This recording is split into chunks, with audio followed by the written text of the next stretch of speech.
Please take your seats quickly, ladies and gentlemen. Thank you. Hello, ladies and gentlemen. Welcome to Tennis Weekly with Joel and Kim, sponsored by DownloadTennis.com. On today's US Open Round 3 catch-up, Serena Williams' final farewell ends at the hands of Alja Tomljanovic. Cam Norrie is the last Brit standing, And Petra Kvitova saves 2 match points to reach round 4.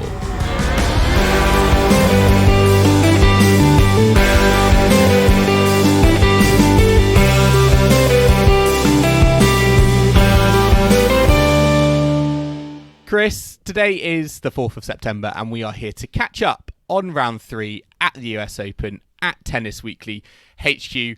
Our set of round 4 ties is complete on the men and women's singles draws. We are very, very close to heading into week 2 and we've had some superb matches to get us there. We've had some epic final set tie breaks. We have, of course, had Serena Williams being sent into retirement by Alja Tomljanovic. And we also got the matchup we all wanted. Tommy Paul, Casper Ruud, Hollywood Beckons, Paul Rudd. I absolutely loved it. I was telling you this, and I feel like you've only just realised the significance of that match. I had no idea. On WhatsApp, I saw a picture of Paul Rudd, and I had no idea why. And then I saw how it was written, and I thought, still don't get it, still really confused by this. And I wasn't interested in that match before I knew this, and I'm probably still not interested in it afterwards. I thought it was going to be the match that maybe it could have broken like the tennis universe. I thought maybe Paul Rudd tennis got Twitter involved. Could have exploded. Yeah, it could have got bigger than Next maybe time. it could have. But maybe next time. I want this match, and I want Paul Rudd in the crowd watching it. Maybe it's the thumbnail for this week's update. Just Paul Rudd. Paul Rudd, exactly. Yeah. But let's put that aside for now, because we do have serious business to get on with, and we have to, of course, start with Serena Williams.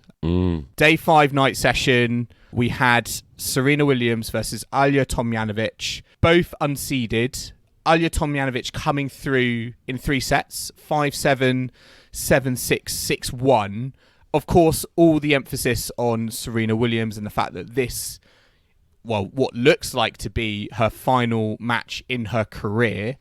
What did you make of this? Because this was, as I say, 3 sets. I think this was Serena Williams' longest ever match at the US Open. And personally for me, this was a match that I look back on and think, from a performance point of view, she played great. And I think she could have very well have got that done in straight sets. I completely agree. I was actually out, and then I saw that the match was live, and I cycled home as quickly as I could to catch a live Serena match before potentially what could be the end. So I was fully invested. I think it was like 3 a.m. or something here when I was watching. But it was a fantastic match to watch, and to see Serena playing like that before her retirement was something pretty special. Is it kind of saddening that she was up 5-3 in the first set, couldn't get it done, up 5-2 in the second? And I think she put it really well herself. It felt like a funeral on Ash when Tomljanovic kind of switched the momentum. No funeral, but only celebrating. I think that's what someone said, that in the US people congratulate you on your retirement, and in the UK they're like, oh no, what are you going to do next? So I think I was really shocked, and you should never be shocked at how well Serena plays, but how well she moved, some of the shot making she went for. I couldn't believe that she'd only played 6 matches this year, given how she was playing. And she said, if I'd only picked up a racket sooner and started practicing, who knows what I could have done. And I think she's completely right. If she'd have picked up a racket, a couple of months before, maybe at the time when she left Patrick Mouratoglou waiting on the court for her, she would have been making those shots, because we've talked about it on the last podcast that it is rust. It is those moments where you haven't been serving out many sets in that sort of situation. And it's how you take on those big moments. And it took a lot out of her, that tie break and getting through that second set. Yeah. And I think it showed it in the third set that she not necessarily ran out of gas, but it's that adrenaline. It's hard to maintain that throughout. But what a match. What a high quality match. I think there were over 80 winners, only a few more unforced errors. And over such a long period, I mean, it was just an incredible spectacle, but a sad way to go out when it could have gone the other way.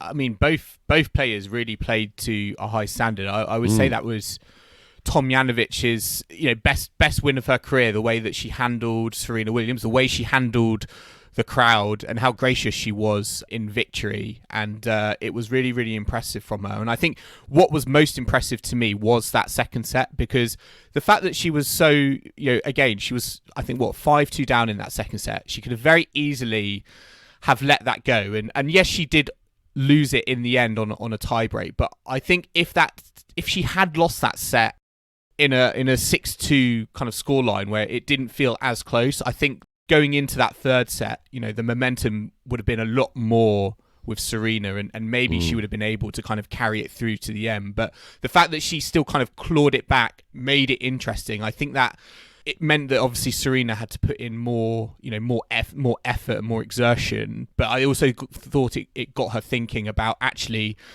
this is still going to be very competitive going into the third set. And ultimately it was on Tomjanovic's racket. But I still think what was great was that final period of play. What was it? 15 minutes, a 15-minute game with six Serena match Williams. Point taken, I think, or something like that. Yeah. And Serena Williams just having all these match points against her and just coming up with incredible winners. Crowd absolutely loving it.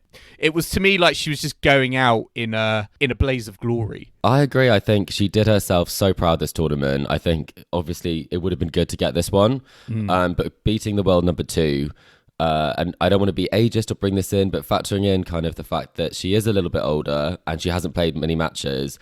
I mean, this kind of leads us to the question. Yeah. I mean, it was a prospect that no one was thinking that she would play at this level based on her performance in Cincinnati, for example. So I think she did a fantastic job. And I mean, I got goosebumps watching some of the shot making and seeing, some of the passion that Serena had and just how much she loves to compete. And I think you see that in how she's talking about it, is that she genuinely is frustrated that she hasn't, that she wasn't able to play earlier in the year, because I think she thinks she's almost at the level where she needs to be to maybe hit that 24th. So I think that will make it even harder for her to walk away now. And it seems like that's added an extra dynamic to her, that she thought, you know what, it's my time. And now she's like, oh, maybe Australia, I think she said. Do you think that this tournament has surprised her in that sense? Because I get the feeling like if you're beating the world number 2, then there's still a little bit left in the tank. And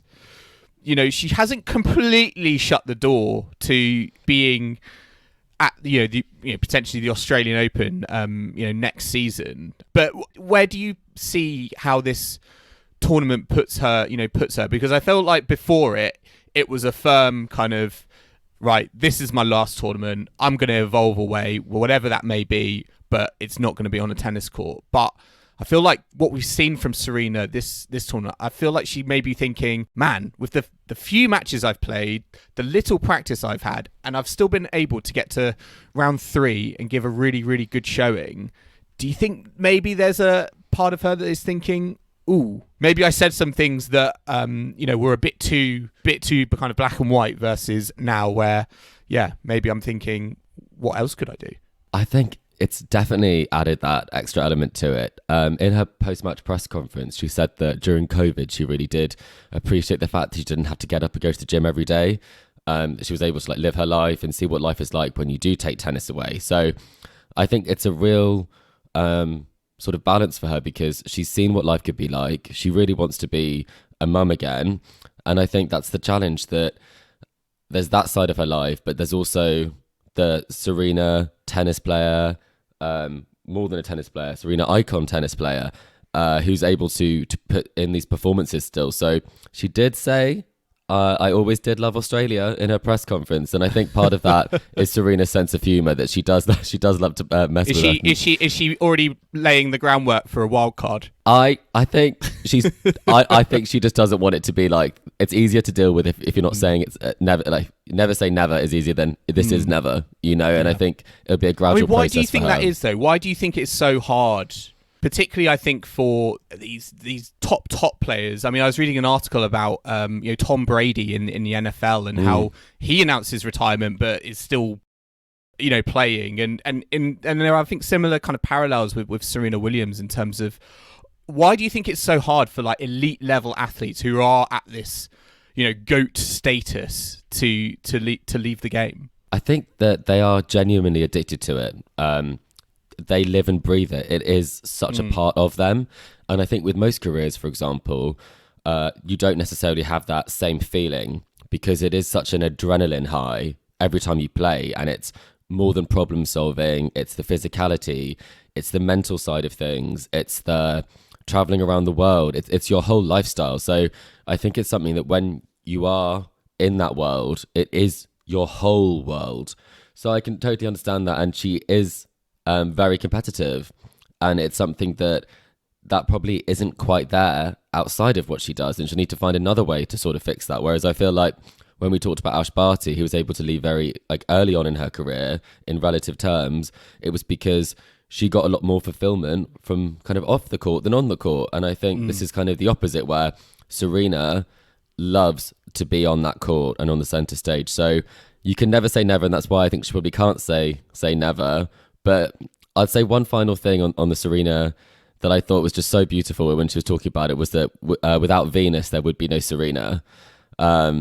And I just think that's such a fantastic point, that whenever we have a conversation about Serena, we really should mention Venus, because it was the combination of the two that made each other so much better and that kind of paved the way for Serena. So will we see her in Australia, and will she step away? I think she will, but I think she's just teasing us. Do you think we'll see her? You think we'll see her on Rod Laver Arena? No, she's messing with us. I'm sure of it, because I don't think she wants to put in the off season. I'm not sure. I just think. I mean, just adding to all the things you've just said, I think also what would tempt me as well is just how open what it feels like the WTA tour is at the moment, particularly at the Grand Slams. The fact that there is no Ash Barty anymore at the top. Yes, of course, there's Iga Swiatek, but it does sometimes feel like very much so that the rankings don't really mean as much, and as a result, Emma Raducanu kind of proved that last season, and I think that openness for me again would tempt me to kind of be like, ooh, could I turn up? Doesn't necessarily matter if I'm on a wild card or don't have a seeding, because it's just so open. There are just going to be these opportunities forming. And, for Tomljanovic, this is going to, again, a big opportunity. I think she's got Samsonova next, who is playing some great tennis on a good, win streak herself. But again, yeah, it's just a big... For me, there's just like these big openings that can happen very early on, particularly in the Grand Slams, and I feel like that could be part of Serena's decision making. But that will always be the case. Would be my sort of argument on that, is that she could draw the number one seed. She could draw someone who's really in form as well. And I think this was her what if. She was seeing how open tennis was. She came back in Wimbledon having not really been hitting for more than 3 weeks. She gave that a go. And now she's here without necessarily having the preparation or the ideal preparation that she would have hoped for, and just had a good result. But this is kind of that what if. And I think we talked about on the last podcast that she's had a target on her back since like 98. And then even now, Tomljanovic said going into this, she didn't think that she'd win it and she could just play free tennis. So whoever she draws, that player will be playing their best level and bringing their best game to that match, even if she is the world number 605. So I think... there's so many factors that I personally, from the Serena perspective, would like to see her evolve away, because you don't know what could happen. It could be the first match she draws Iga, or I'm not saying Iga would be the person that would definitely beat her, but it's a lot to put in when I think she sees her future and what she wants to be more off the court than on the court. And it's not always a good idea, is it? Because I think we can look back now on, for example, Kim Clijsters, that's a great point. Tennis, and it didn't. I mean, she gave it a good go, but it didn't really work out for her. And I think there is that trepidation. I feel that it takes so much, doesn't it? It takes so much, and I think Kim found that out this time.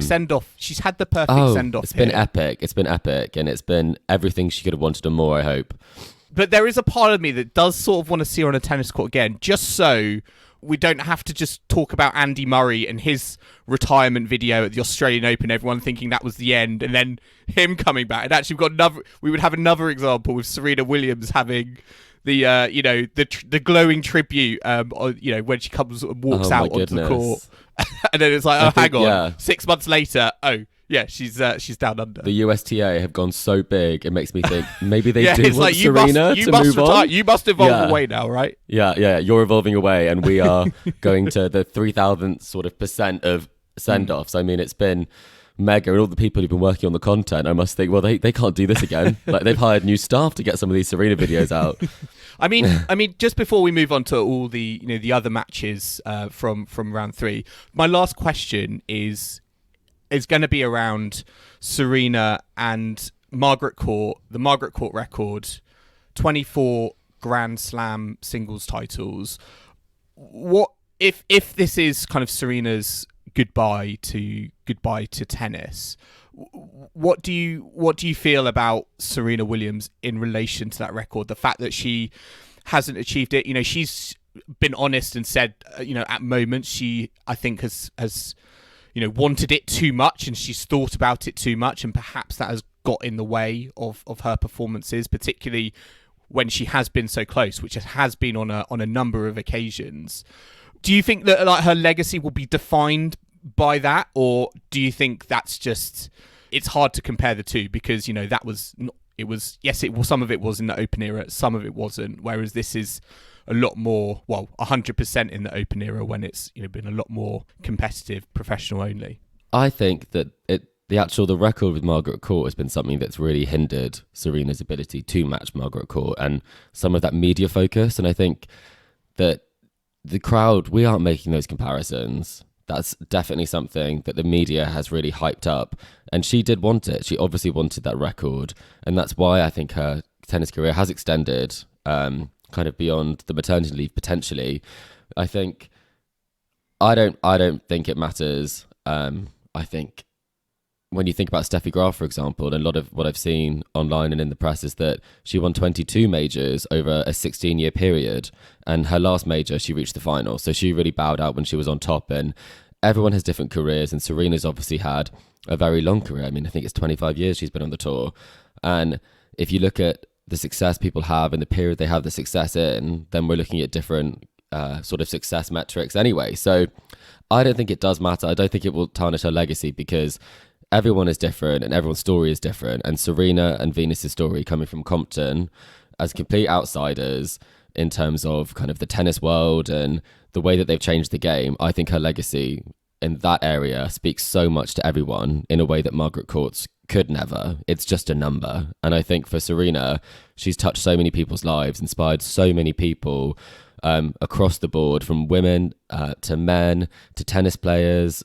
to athletes everywhere. So for me, I think her legacy is far beyond a number. And I think that's the way that lots of people see it, from the fact that she inspired so many of us. Yeah, I think that's a great point to end on, and let's move on because there were other tennis. I could talk about this all day. This is Believe it or not, there were other tennis matches. Didn't see them going on. I mean, in that night session, we had Daniel Medvedev come through against Wu in straight sets to set up a match that I think we all kind of earmarked on paper when the draw came out against Nick Kyrgios in round 4. We also had Caroline Garcia take out Bianca Andreescu, to me somewhat surprisingly, in a relatively comfortable fashion, 6-3, 6-2. I mean, Garcia is looking great. She's not dropped a set yet.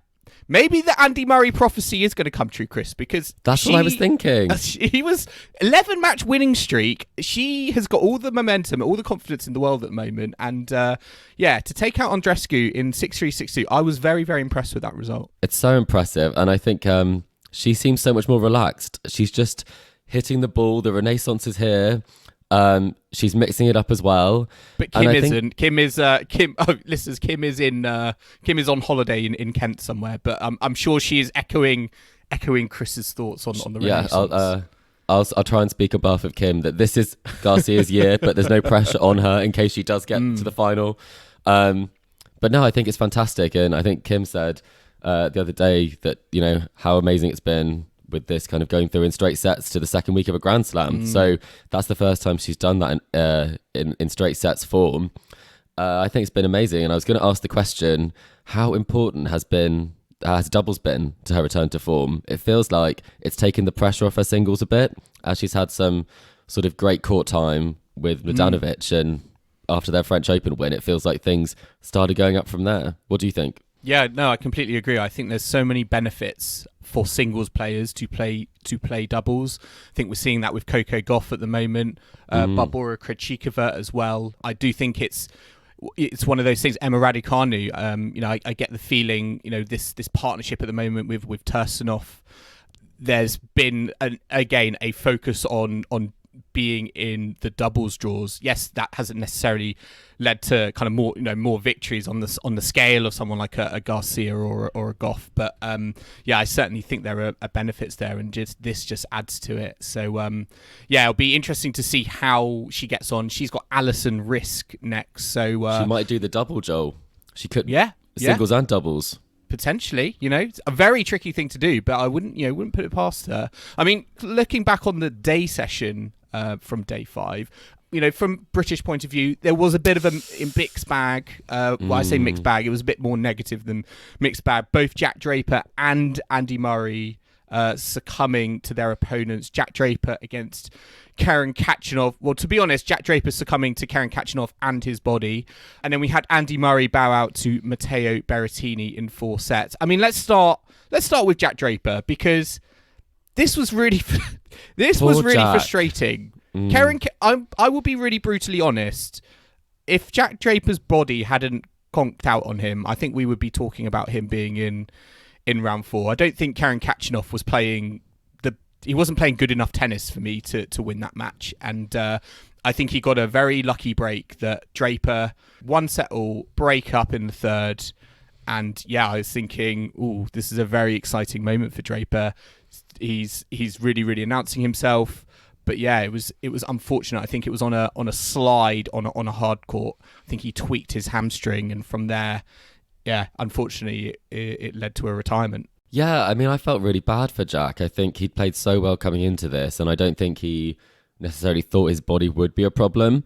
But he did say that his body wasn't kind of ready to go really deep in this tournament. What he kind of found out that he's played a lot of tennis, and he said, I think we all can remember his sort of debut in Miami. Where he said he couldn't even last a set in 2021.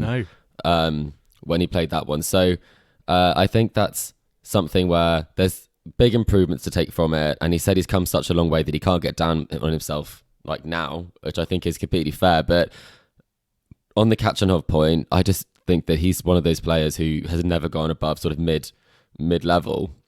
He has the shot making, but I think it's all in his head and how much he wants it, because he should be able to be winning some of these sorts of matches. He's been top 10. He has been top 10. Yeah, but that happened like a few seasons ago now. With the Paris win, he never pushed on from that. And we see that quite a lot with players in that sort of age bracket where they have good tournaments, and we see it on the WTA as well, but they don't necessarily string it together in the big matches. He's had some great results, like at the Olympics, and he had a good sort of he's had some good results, but it's always been very up and down, and he's one of those players where if you hang in the match long enough, you'll think you've got a chance. Yeah, and definitely. That's something which doesn't help you in the long run. But for Jack, I think it's only positives, and I don't think he'll have a what if. I think he'll just be really pleased with the summer he's put together and where he is in the rankings. Yeah, because he will make his debut in the top 50, so that will be a silver lining for him. Yeah, I think he was just caught in two minds. I think,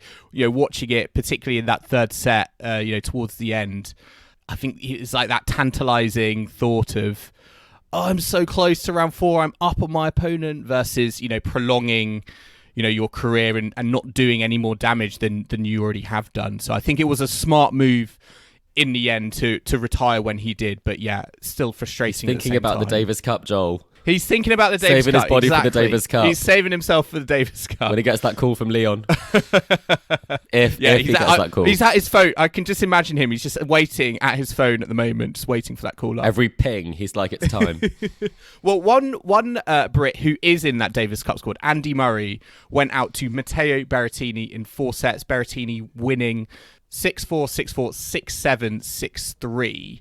What did you make of this one? Because this was, I remember their match at Queen's where Berrettini just blasted his way past Murray in relatively comfortable fashion. And yeah, this was obviously disappointing in the sense that ended in defeat for Murray, but I've got to say this match and generally this tournament, I've been impressed by the level he has brought, and he really, I think, had to make Berrettini work for his victory on Alcaraz. Yeah, I mean, I think we have slightly differing views on this. I think for me, it seemed like a relatively routine sort of third round match for someone like Berrettini. I didn't think I didn't think it was that routine. The first set, I thought Berrettini did not play well at all, and it was still enough to get that 6-4. He was missing backhands that he shouldn't have missed off Andy's slice, which obviously it's a great slice, and on a court like the courts in New York, it can be a pretty difficult shot to retrieve. But I think Berrettini can play better than he did play, and the final two sort of sets I thought were particularly competitive, but Murray said it, he just wasn't serving well enough. No. You've got to get those cheap points, and I think it was something like 40%, I think 42% of first serves in the first two sets, and I just think he's definitely playing top 40, maybe top 30 tennis at the moment, but these are the matches where you see him either going one of two ways. You've either got to win these ones consistently to get yourself in your ranking up, and he's not quite pushed on in that area. So it's great his body held up, but for me, it's not much to get excited about. Oh, brutal. I'm the opposite. I don't think... I think it could have been routine, for Berrettini, particularly that third set. I mean, the fact Murray, I think he saved 8 out of 8 break points. The fact he even made it to the tie break for me was a minor miracle, but it just shows again his nature as a fighter and a believer. And it was, to me, watching it on Friday evening was really, really exciting. But were you excited, or did you think it was a foregone conclusion? This was the result we thought, right? 4 sets, probably. Yeah, I was sort of envisaging him going out in 4, but the way I think the match prevailed to me gave me kind of more confidence for the future. And I think Murray said in his conference afterwards that although he was disappointed with the defeat, I think he's been happy with the form. He's been happy with how his body is holding up, and I think that's been probably one of the biggest positives this week, because in recent tournaments in North America, we've just seen him cramping in best of 3 format, really not being able to kind of get it done. So that was all very, very promising. We also had Carreño Busta defeat Alex de Minaur. Real contrast in emotions on match point, wasn't it? With an incredible, was it tweener lob on match point? It was a tweener lob. And he almost celebrated like he'd won the whole thing with it. It was a great shot as well. We've seen so many good shots on match point. Yeah, and Alex de Minaur, in complete opposite fashion, just completely smashed his racket. But good win for PCB in 4 sets, particularly in that 4th set tie break. We also had Corentin Moutet get through to the 4th round. Now, Chris, I'm only bringing this up because Moutet is a lucky loser, which has never happened, I believe, at the US Open. The last time it has happened at a Grand Slam, I think it was Stéphane Robert. Goodness, that's some great knowledge. 2013, 2014. Don't put me on the spot there, but I think it's something around that. But really great win for him to come through. He called himself a lucky winner, I think. A lucky winner. Like. A lucky winner. He went out to Wu in the last round of qualifying. So they've both had good results. But I mean, if he's playing against Casper, who has had a pretty long last match. So is this... The question I put to you, is this the new Raducanu result where you win 9 of 10 matches in New York? Well, good point. I mean, that Ruud Paul match was a real long one. They were just kept going. Just kept going and going. And then, for me, it was one of those matches that actually, if Casper Ruud had played this kind of like last season, I think he would have lost it. I think this is one of those matches which you point to his development on the tour, particularly obviously getting to a Grand Slam final for the first time and really powering through in that 5th set was, bageling Tommy Paul 6-love in the 5th. That for me was, a great win for him. But there will obviously be questions with how much gas is left in the tank in terms of his legs. Will he be number 1 on the 12th of September? He's one of 4 people also who that. Could be. I mean, that is motivating in itself. So we'll have to see how that goes. But let's move on to the women, because we had relatively more straightforward matches, didn't we? We had, Coco Gauff coming through against Madison Keys, 6-2, 6-3. We also had Zhang defeating Kim's favourite, Rebecca Marino. The prophecy did not come true. Rebecca Marino did not prove Kim wrong and win the US Open. Yeah. Something we are not shocked about.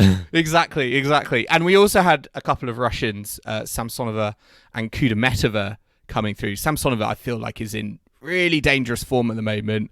13-match win streak. She's almost rivaling Caroline Garcia in terms of confidence and momentum, I feel. But yeah, some very, very good victories alongside Ons Jabeur as well. Yeah, some great matches. I think for me, some of the standouts, I think Coco is, although she didn't necessarily play that well, it's really impressive that you can kind of hit more errors than winners, but still find a way to win. And that's such a big thing that not everyone could do, is not play your best, but still come through in that sort of way. But I do think, and I think, Joel, you did call Kudermetova kind of a dark horse of this competition. And I think it's definitely... She's just so consistent at Grand Slams, I feel. Or recently, anyway. She is. And I saw some of that, and she was striking the ball so well, and so was Samsonova. So I think that it's going to be tricky to beat them. And I wonder whether some of the Russians are more fired up because they haven't had a Grand Slam opportunity for longer than they would have done previously. So maybe that's something that's inspiring Kachanov and Rublev as well. But it looked like super dialed in, and it will take a lot to beat both of them. Yeah, I agree. It's going to be fascinating to see how that comes. There's something we always know with Russian women's tennis, particularly the strength in depth there. And it seems that, if one fails, two others will succeed. And it's great to see Samsonova and Kudermetova doing so well into round 4. I mean, another player who is doing well, going a little bit under the radar for me, who had a patchy kind of run up to the US Open. Ons Jabeur came through against Shelby Rogers in 3 sets. 4-6, 6-4, 6-3, 6-3. Really, really entertaining. That to me might be the match that gets Ons Jabeur start believing again, because ever since Wimbledon, where I think we were all kind of talking about her as one of the favourites and doing well, but not quite able to get it done in the end. But she's sort of faded a little bit for me since then. But it certainly feels like with the US Open, she is coming back into form at the right time. She is a big match player. I do believe that. I think she's also someone who, I wouldn't call it like an emotional player, but someone who wears her heart on her sleeve when she plays. And we've seen her where she's been unable to bring out the best because she's not feeling her best. And so I think she talked about the heartbreak of that Wimbledon final. We all knew that it was her phone background. Was the trophy there for a while? She did change it after she lost, she did say. But I didn't know that. Is that true? Yeah, it was literally the background. The Venus rosewater dish was literally the background of her phone, which is a bit awkward going into her final press conference. And she said she probably... Do you think Serena Williams' background was like Margaret Court holding up 24 trophies? Do I think that? Probably not. Probably not. But maybe it's just the number 24. But no, I don't think that's the case. But maybe if she doesn't put the trophy as her background, she could do really well here.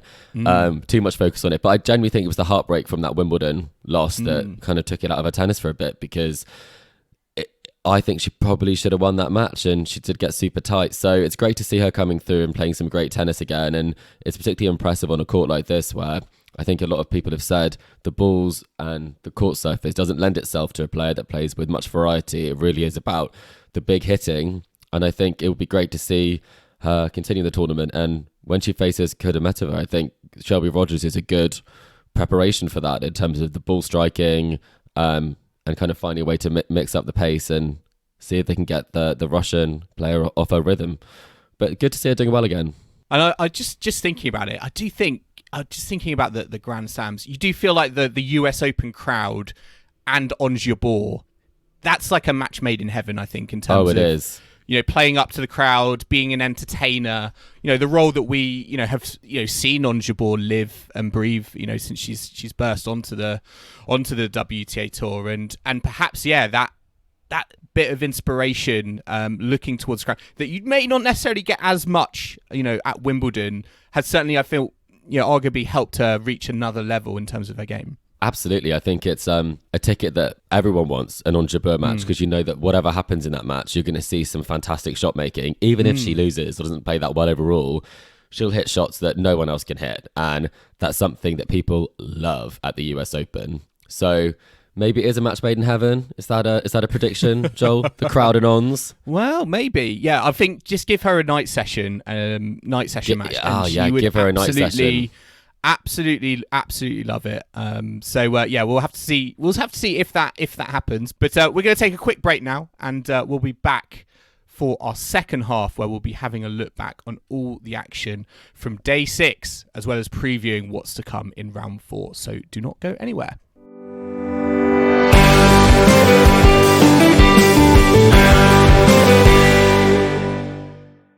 Welcome back to our US Open Round 3 catch-up, sponsored by DownloadTennis.com. And now we are going to move on to day 6 at the US Open. And it was a little bit better, wasn't it, for the Brits? Only slightly better. You know, it could have been worse. It could have been worse, exactly. We did have a winner, Cam Norrie, coming through against Holger Rune. Darren Evans did go out to Marin Cilic. Marin Cilic and his like infinite ball bouncing capabilities, but we'll get onto that in a sec. But let's start with Cam Norrie, because he is into the round of 16. I think this is the first time he has ever made it to the round of 16 at the US Open. He's not dropped a set so far. He came through Holger Rune 7-5, 6-4, 6-1. Rune was a little bit distracted by Cam Norrie and his serving and how close he was to the serve clock winding down. But Norrie just getting on with his business. I think he admitted he didn't play that great of tennis, but when you're able to win not playing your best with your plan B game, that is a very promising sign, isn't it, going into second week of a Grand Slam? Yeah, it's a great sign of the maturity of your game, that you're able to find a way to win, and also find a way to win which got kind of more convincing as the match went on. It's one of those things where he's able to not only start to close the door, but he was able to fully shut it in that third set with a 6-1 third set. Lots of positives. I actually think that the courts really suit his game. That flat backhand works really well on a court where the ball does go through pretty quickly. Yeah. I think especially not on the biggest courts, it's playing quicker. A lot of players have said this is what always happens at the US Open, is that the show courts are a bit slower. So it'll be good to see how his game plays on some of the bigger courts. I think he's earned himself a spot on a bigger court, and something he's talked about previously is that he doesn't often I don't want him on a bigger court. Oh, because you think it won't go as well? Well, I just think, I think, you know, there are obviously bigger names still in the draw left. And again, I think he's just quietly going about his business. And, you know, for a player who reached the semi-finals at Wimbledon, I don't feel like, of course, the Brits are talking a lot about him, but I certainly don't feel a lot of other people are. And as you said, with his game from the back of the court, I think for me, what's so impressive about it is that he is able, I think, to play from behind the baseline, but I think he's most effective when he's on the baseline, because he has such a short backswing with the double hander that it just is able to kind of take time away from his opponents. And I think Holger Rune just found it very, very tricky when, you know, Norrie was just able to assert himself on the baseline and really kind of take control of the points. And I think that was one of the reasons, you know, Norrie kind of came through alongside Rune, I think, getting distracted with, you know, his other players,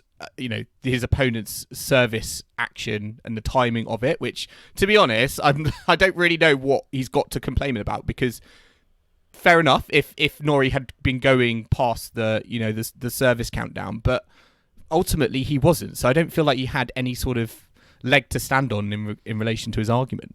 Yeah, it was a weird one. I think it's sort of. I don't know if he was trying to find an excuse, like for a defeat or something, but it was just, it felt very bizarre to me. I think he was genuinely annoyed by it. That it was kind of right on the clock. I think he was obviously distracted by the fact, like, why are you looking at the clock? Why are you not just waiting for the serve? You know, that's what the umpire's there for. You don't have to point it out. They will do it for you. And if you do think he's going over, then have that be the question. But when you're like, oh, do you think he does it on sort of purpose? Well, yeah, he does, because that's how much time you have between your serves.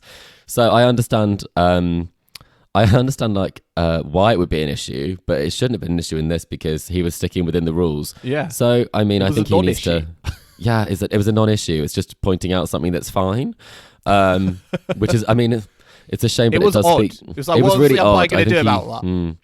I mean, nothing. So I think he needed to maybe he needed to vent, but I think it's part of his inexperience, and he's been shown to have a bit of a not a poor attitude, but not being as kind to himself in the situations where he needs to be, and maybe focusing on the wrong things at the wrong times. But good for Norrie to get through and keep distracting them by being perfectly on time.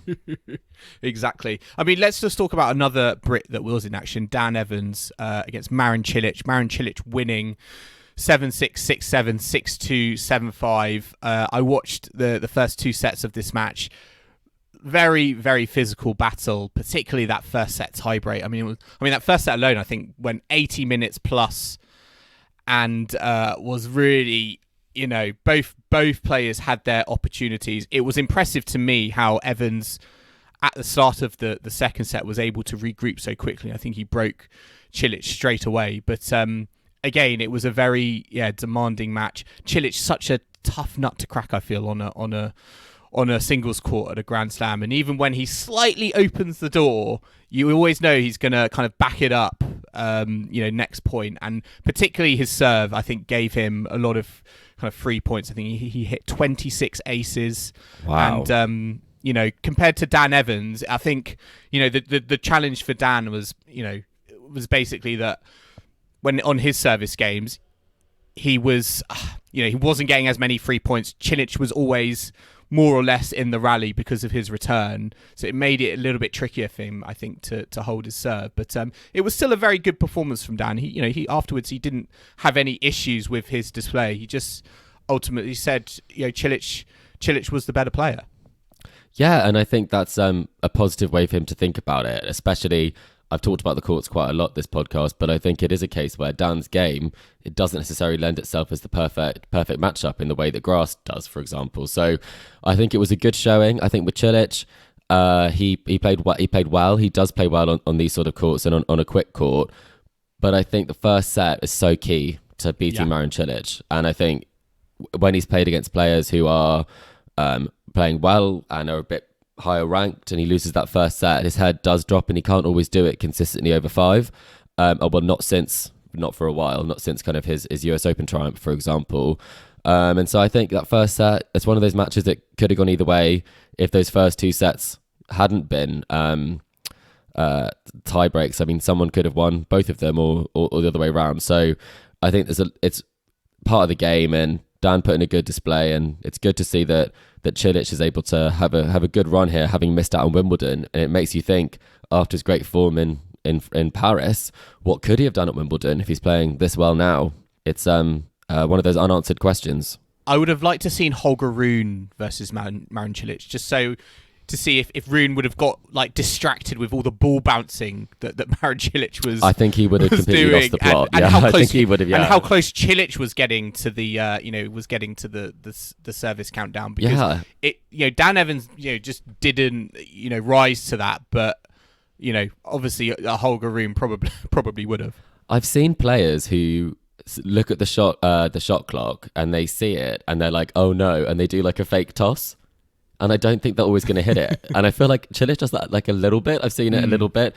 And there are a few players who do that when... Just to buy a little bit more time. Yeah, because then you have enough time to prepare for your next one. But I mean, that is probably not the best way of going about it. You're better to reduce your service time. But as you said, I think Holger would have enjoyed that display. But he wasn't playing him. He was playing someone else, and he lost either way. So I mean, we also had Ilya Ivashka coming through, unseeded Ilya Ivashka against Lorenzo Musetti. But perhaps one of the matches of the tournament so far, Andrei Rublev defeating Denis Shapovalov in 5 sets, went to a championship tiebreak. I mean, what did you make of this match? Because for me, this was a fantastic match. Denis Shapovalov actually showing what he can do on a tennis court again. To me, he played some fantastic tennis, some the old Denis Shapovalov, the shot making capabilities. It was all on display. Really geeing up the crowd. It was impressive. But for Rublev as well, a player who I think is just dropped out of the top 10, who maybe is going through a little bit of a difficult patch, showing a little bit more vulnerability, again, would have given him the confidence, I think, to be like, oh, it was a good win for me, kind of going into the second week of Flushing Meadow. Yeah, I really enjoy Rublev, but I do put a bit of camp where he's a hard worker. He has a certain level he can play at, and I think there is sort of a limit to that. Whereas I feel like my frustration with this sort of scoreline is that with Dennis, I believe his talent level is higher. So for me, it's pleased to see that Rublev is able to come through a match like this, because his top 10 status is really being questioned. He's never had that breakout tournament where he's won a Masters, for example, in the way that Khachanov has done previously. So I think it's an unfortunate matchup, because I think both of them, if they hadn't have drawn each other, I think they could have had a good go against a top player and had a good match out of that. But for me, it is kind of the frustration that Dennis has had a bit of a maybe year after what we thought would be a really great year for him. Positive signs. But at the end of I would have rather fast forwarded to a final set tiebreak between these two, because it felt pretty inevitable as we went. Yeah, it did, didn't it? But yeah, it was, Rublev coming through, and I think, he, as you said, he does. I think there are questions on whether he is a player who doesn't necessarily have a plan B, can beat the lower ranked players, but once it gets to a certain level, isn't able to live with it. But who knows? Maybe the US Open is a chance where he can break out of that characterization. Let's move on to the women, because we had another fantastic match between Petra Kvitova and Garbina Muguruza, both multiple Grand Slam champions. Chris, I'm just going to say it now. How did Garbina Muguruza lose this match? I honestly think she's asking herself the same question. I watched quite a lot of it, and every time I sort of looked away, it seemed like Kvitova was back in the match. Muguruza, it's such a I was torn. I think we all would like to see Muguruza do well. She's a player who should have the world. She has the game. She moves well. She's got a great serve. It's all between the ears with her, and I think it shows when you let players back into the match, because Kvitova was not serving well for, I'd say, most of this match. But she really, really wanted it, and she had a fearlessness to her game in those big moments. Although it was really competitive and it was an epic, I think it's one of those ones, a bit like the Serena match, where she'll be thinking, if only I'd taken this point at this time, up in the first, up in the third. So great to see a tiebreak of that quality. That was really a highlight of the match for me. But it's just a shame that someone wasn't able to take those chances. And having had the match points, it's quite reminiscent of that third round match against Osaka, where who knows what could have happened for Muguruza in that tournament. And I think the season that Muguruza has had, I think I look at this kind of twofold, in the sense that even the performances she's put in here, particularly this performance against Kvitova, I think will give her a real boost, I think, going into the last part of the season. But at the same time, I think because of the matches and the defeats that she has had so far this season, I do wonder if in those big moments, she just did not have enough confidence. She didn't back herself, did she? I think you could be right. And I think Kvitova sensed that, was ready to pounce on it, and ultimately was able to come through in the end. And it's interesting to me that Kvitova, the US Open is her least successful Grand Slam. She's never gone past the quarterfinals at Flushing Meadows. So, it felt a match that at times certainly was on Muguruza's plate. But yeah, it's again going to be fascinating to see how Kvitova gets through. Azarenka as well, another player in this category of a Grand Slam champions from yesteryear, also putting a great match together against Petra Martic. What do you make of this one? Because I was so impressed with how Azarenka just, took apart Martic, who's quite a dangerous player. She's very experienced, like Elise Cornet, who we'll get on to, who faced Danielle Collins. But yeah, Azarenka coming through 6-3, 6-love against what on paper felt like a very dangerous opponent. Again, very, very impressive. I was so impressed with her level. It was one of those days where she was seeing it like a football, and Martic was not playing badly either.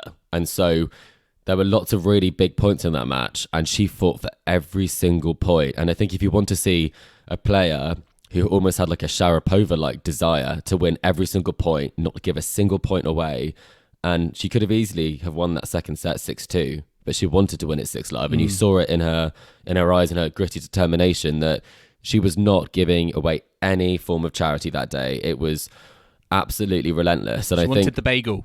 she really did. I think she really wanted to make a big point to the rest of the draw that she may have been bageled by Raducanu a couple of weeks before, but now she's handing out the bagels. So it's great to see her play well. What do you think has changed? Because it's been such a short period of time, but I did genuinely not believe we would be talking about Victoria Azarenka being in round four of this year's US Open. I know that she's had great performances here before, but yeah, this has caught me off guard a little bit. So I think she's a bit of a Serena in the sense that the matches that come before a Grand Slam don't necessarily always have that much of an impact. I think I've never seen her play or look as underpowered as she did.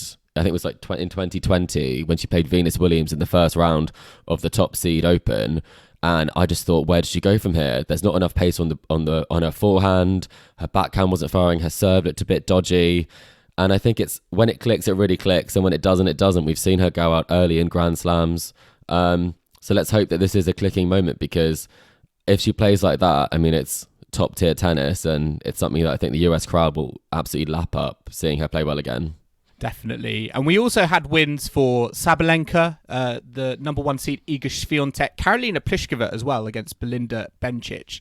But perhaps for me, one of the more interesting matches was Danielle Collins, Elise Cornet. Danielle Collins coming through 6-4, 7-6, really tight second set tiebreak. Collins getting it done 13-11.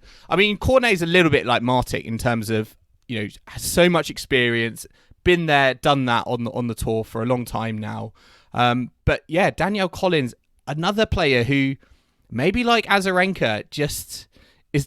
I feel like she's developing this, again, this identity that she's a big game player, and regardless of what she does in the the warm up events, even if if it's very little, it doesn't matter, because Danielle Collins again seems to be bringing the heat, and I was instantly only thinking Jessie Pegula was going to be, going into kind of week 2 of the US Open as America's kind of greatest hope. But the fact Danielle Collins is here, I mean, where do you sit on Collins Pegula? Do you think who are you more? Who do you think is going to go further? I just don't even think that's a question. I think in terms of Collins' ability, I think it far exceeds sort of the consistency of Pegula. Collins has worked so much on her serve. I'm going to hold you to that, Chris, for the rest of the tournament. I'm going to, by the way. I should have learned this by now. Don't say anything too concrete. I now understand why Joel sort of, you like play both sides of the fence slightly, but I'm not. I'm too... You're going all in on DC. Danielle. I think, I honestly just think she's such a great player. Her backhand is probably one of the best on the tour, and her attitude in big moments is fantastic. And the thing that I would say I'm so impressed by from this tournament is that she took out Osaka, a big hitter, who she had a 3-0 record against. And then she's played some tricky opponents. Cornet's very challenging, and she hit through her, which is something that Raducanu couldn't do. And you have to have total belief in your shots to do that, and she really did. Some of the shot making was extraordinary, and then she plays Sabalenka in the next round, who she's also 0-3 against, and so it's setting itself up for the chance for Danielle to show that she can beat players that can used to out hit her, which I think is something she'd take a lot of confidence in. But Pegula got through. Danielle Collins put on a real show. And let's look forward to round 4. We all have all of our matchups now across the men's and women's draws. Let's start with the women's draws, as we're speaking about Danielle Collins and Jessie Pegula. So we've got Iga Swiatek, Yul Niemeyer in the top half, along with Kvitova versus Pegula, Azarenka Pliskova, and Danielle Collins, Aryna Sabalenka. And then in the bottom half, we have Zhang versus Coco Gauff, Caroline Garcia versus Alison Risk, Ons Jabeur versus Kudermetova, and then Samsonova versus Aya Tomljanovic. I mean, where are your eyes drawn, or where did your ears perk up as I went through those matchups? I'll tell you what, I was looking at this draw and thinking it's so much stronger than the Wimbledon lineup at this stage. Oh yeah. And so I think I'm pretty excited for a lot of these matches. I think Sabalenka, and Yul Collins, Niemeyer is the common thread there, obviously. She is the common thread, and I'm very pleased that she is where she is, because if she had those quarterfinal points, she would have been so much higher up the ranking. So it's good that she's getting those that makes it ranking even points more now. impressive, doesn't it? Oh yeah, and she took it in a positive way. And obviously, Rybakina is not necessarily feeling like the Wimbledon champion, and so Niemeyer's going to prove that she's a quarterfinalist, hopefully, if she gets away against Iga. But I think that could be an interesting matchup. I think she's really striking the ball well. I think another good one will definitely be Collins Sabalenka. I hope that's the night session. I think I'm more excited about some of the quarterfinal potential matchups than the fourth round. But what about you, Joel? Who's got your attention? Yeah, definitely Collins Sabalenka. Yeah, I It'll agree. be noisy. In terms of, I'm sort of hoping to pencil in Garcia Goff quarterfinal.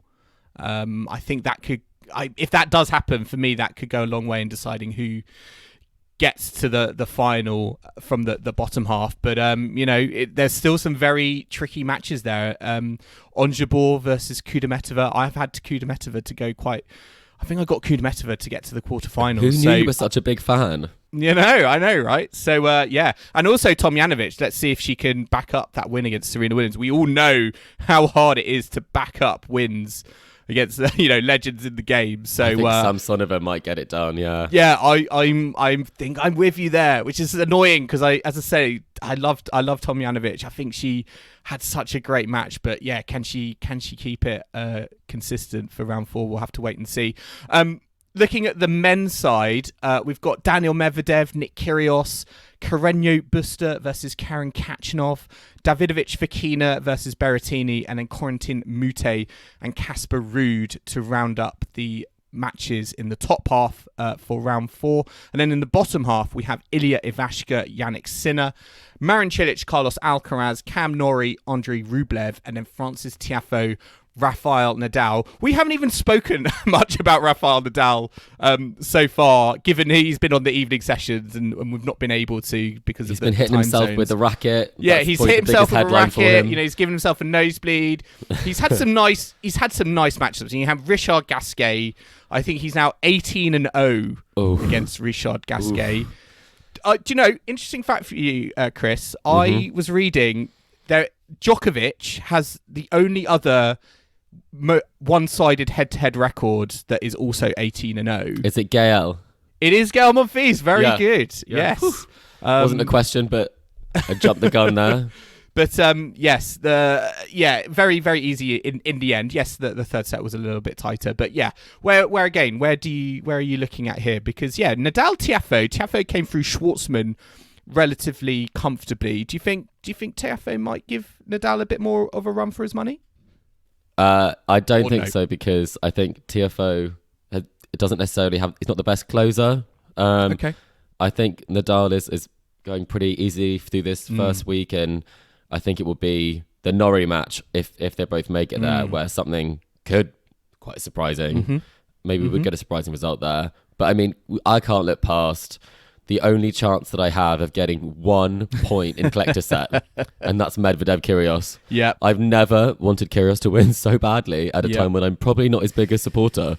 Because I've got points. I've got Kyrgios winning this. I think Kyrgios has won all of their matches on the tour in best of 3, but Medvedev beat Kyrgios at the Australian Open this season, their only match at a Grand Slam. So yeah, I'm not sure where this one is going to go, but I slightly tilt the momentum at the moment towards Nick Kyrgios. I think Medvedev might get it. I think he looked really impressive in his last round. Okay. But I did predict Kyrgios win, so I'm doing what you've done previously, Joel. I'm saying both in a way. Protect my interests. Okay. And any other matches, or do you think you again looking forward to more of the quarterfinals? I mean, Cilic Alcaraz, I think, is a classic youth versus experience Old guard, matchup, new guard. Yeah. which would be, I'm curious to see how Alcaraz handles that situation, because I think, we've seen Cilic in the past at Grand Slams where he's just able to bring a level that no one can live with. Against Medvedev, remember that match at the French Open, yes, against Medvedev, Unbelievable. and everyone was like, "What is going on here?" Do you see an upset there potentially, or do you think Alcaraz will get that done? I think Carlos is playing his way into the tournament. He was very impressive in his last match. That will be a tight one. It's definitely not going to be straight sets. I think it might be Carlos. I'll go final set, fifth set tiebreak. Ooh, that would okay. be the... I think Marin Cilic might get that done there.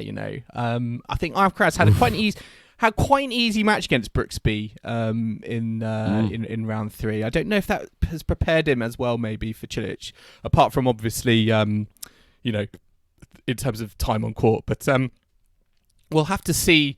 We'll have to see how those go. We are actually going to be back tomorrow evening. We're on double duty here for round 4, so we're going to be back tomorrow evening to recap all the action so far from round 4 at the US Open. But before we finish, Chris, we've got to quickly talk about non-Grand Slam news, because we have heard the WTA Tour Finals. They do now have a venue, and surprise, surprise, it's not going to be in China. It's going to be also in the United States. It's going to be in Texas, in Fort Worth. So there's going to be a little kind of North American swing again towards the end of the season on the WTA Tour. I mean, that is definitely a surprise. I did have to Google Fort Worth. I haven't checked my flights yet. But it is slightly closer than Guadalajara, so we'll have to see. But no, I think it's good that the US fans are certainly bringing the excitement to tennis, and I think it would be great for the location to be somewhere where there isn't necessarily a tour stop at the moment. And it's great that it's not in China. They're sticking to that. San Diego in October, I'm not sure that's been done before. We'll have to see what the temperature's like and how that plays. And a mandatory 1,000 in Guadalajara that might have a few injury dropouts potentially. I know, that would be an interesting one. I think that's quite quite smart in terms of having those two close together. So I'm assuming the top players, yeah, exactly. They can warm up ideally at the WTA 1000 and move over short trip over to Texas. So we'll see how that goes. It was interesting to hear. I believe that with these sorts of things, very hard to find a place with lots of tennis courts at that time of year with such short notice. So I think that was possibly one of the reasonings for it. But we'll have to see how that goes. But we'll be back tomorrow for our round 4 catch up of the US Open. Listeners, remember to subscribe to Tennis Weekly on whatever device you listen to us on to stay up to date on all the action to come from week 2 at Flushing Meadows. We are on Apple Podcasts, Spotify, and all major podcasting platforms out there. You can also listen to us on the downloadtennis.com app. And if you like what you're hearing, then make sure to leave us a rating and comment on Apple Podcasts or Spotify. Follow us on social media and email the show on Facebook, Instagram, and Twitter. It's at Tennis Weekly Pod. Email the show at tennisweeklypod@gmail.com or check out our website at www.tennisweekly.co.uk.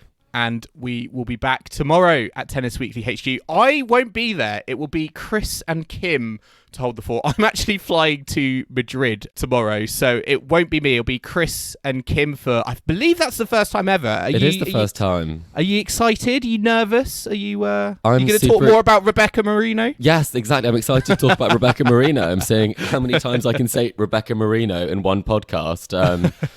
Everyone's favourite. So I'm looking forward to it. Yes. So Chris and Kim will be back tomorrow to look back on all round 4 action at the US Open. So I hope you can join them for that. But in the meantime, it's goodbye from Chris. Goodbye. And it's goodbye from me. We'll see you again soon.